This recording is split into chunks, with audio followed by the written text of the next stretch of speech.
scale drawings, you draw lines with an arrow. You must use a sharp pencil so your lines are very narrow. And remember to draw forces one after the other, or you'll get a resultant force which points in another direction from the proper one.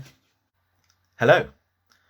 Adding forces together to find a resultant force is very important because the reason why objects accelerate, which means change speed or change direction, is because of resultant force. We will learn about Newton's second law, which says that the resultant force acting on an object is directly proportional to the acceleration of the object. So the fact is that accelerations, changes of velocity, changes of speed, changes of direction, are caused by resultant forces. Therefore, if you have an object with several forces acting on it, the first thing you need to do is work out what is the resultant force, because it's the resultant force which causes the acceleration.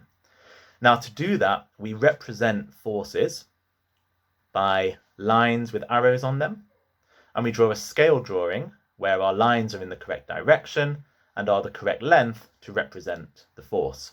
We add those lines together, so we're literally going to draw a diagram where we have forces represented by scale drawings of lines, and we draw one line with an arrow and then another line with an arrow at the end of it to add those forces together. The common mistake people make is they just look at their free body force diagram and they join the end of the forces together. That's not right. You must draw one force, and at the end of that first force you draw your second force, and I'll show you that now. So firstly, I'm going to explain the concept of resultant force, and then I'm going to show you how to find a resultant force. So the idea is, if you have multiple forces acting on one object, there is one force which is equivalent to the sum of those two forces. So for example, here I have an object. There is a force of 60 newtons acting to the right and a force of 45 newtons acting down. Now the sum of those two forces is not 105 newtons. It would only be 105 newtons if the two forces were exactly in the same direction. So for example, if you had an object with one force to the right of 60 newtons and another force to the right of 45 newtons, and you added them together, you would get 105 newtons. So you can add the two forces together, but only if the two forces are in the same direction. The resultant of these two forces is also not 15 newtons. To get a resultant force of 15 newtons, you would need to have the two forces acting in exactly opposite directions. So for example, if I had 60 newtons acting to the right and 45 newtons acting to the left, the resultant would be 60 minus 45, which is 15 newtons to the right. This would be 105 newtons to the right. Forces are vector quantities, so they always need to have a magnitude and a direction. So how do we deal with this? Well, the way I like to think of it is, imagine that these were not forces and instead were displacements. So imagine you were going on a walk which was 60 meters east.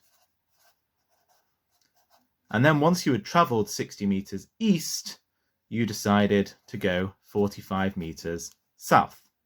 So you would travel 60 meters east, and then from where you are now, you would go 45 meters south. And the question we are asking when we say what is the resultant force is the equivalent of saying what is the resultant displacement, i.e., where are you now compared to where you started. So the resultant displacement would be from where you started, which is here, to where you finished, which is here. This is the resultant. And because displacement is a vector quantity, we also need to find this angle here to give us our direction. We would find this angle and say this displacement at this angle from east. So let me show you how to do a resultant force with a scale drawing.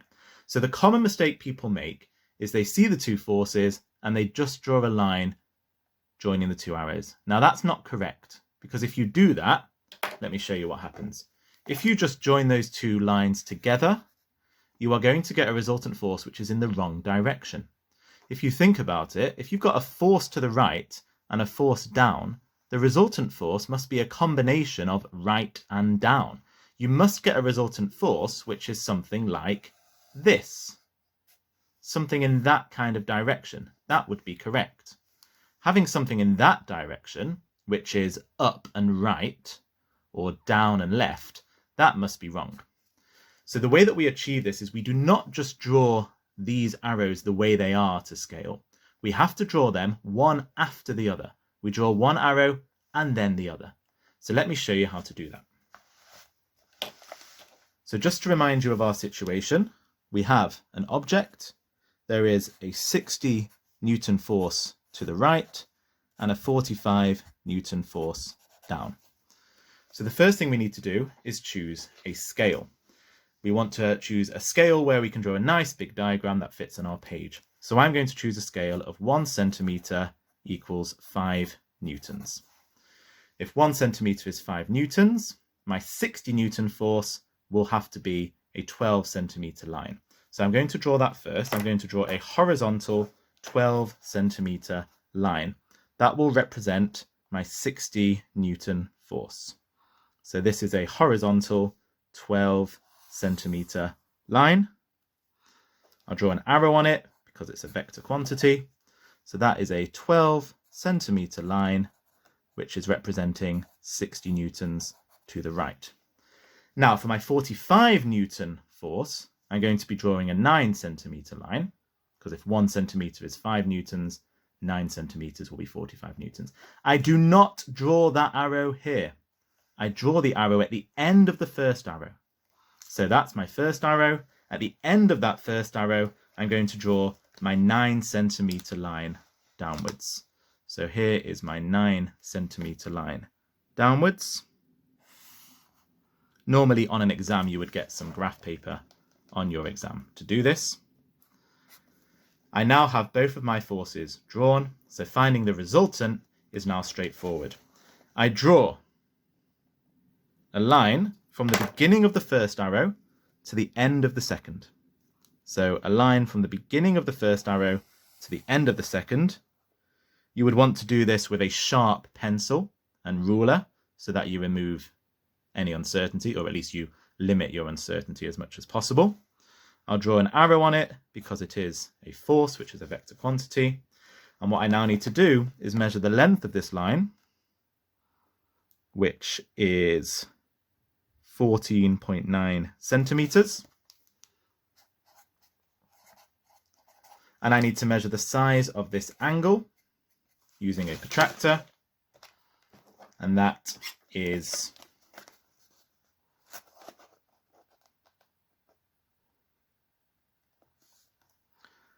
around 37 degrees. So to give my final answer, I need to convert 14.9 centimetres back into newtons by multiplying it by 5. So 14.9 multiplied by 5 is, of course, that was my calculator dropping on the floor, 14.9 multiplied by 5 is 74.5 newtons.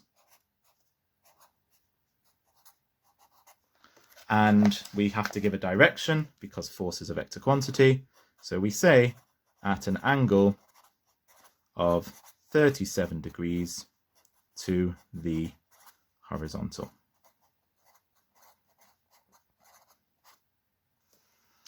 Now, you can use maths to work these things out. So if you know the length of two sides, and you'll see this is a right-angled triangle, you could use trigonometry to work out that angle, and you could use Pythagoras to work out this side.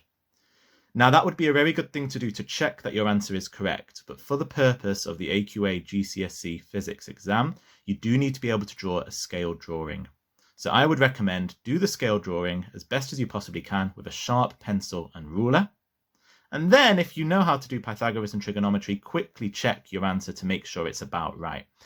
Exams will always give an allowed range of answers. So they won't expect everyone to get exactly the same answer because not every measurement will be perfect. Your ruler, you might read slightly out, maybe by 1 millimeter.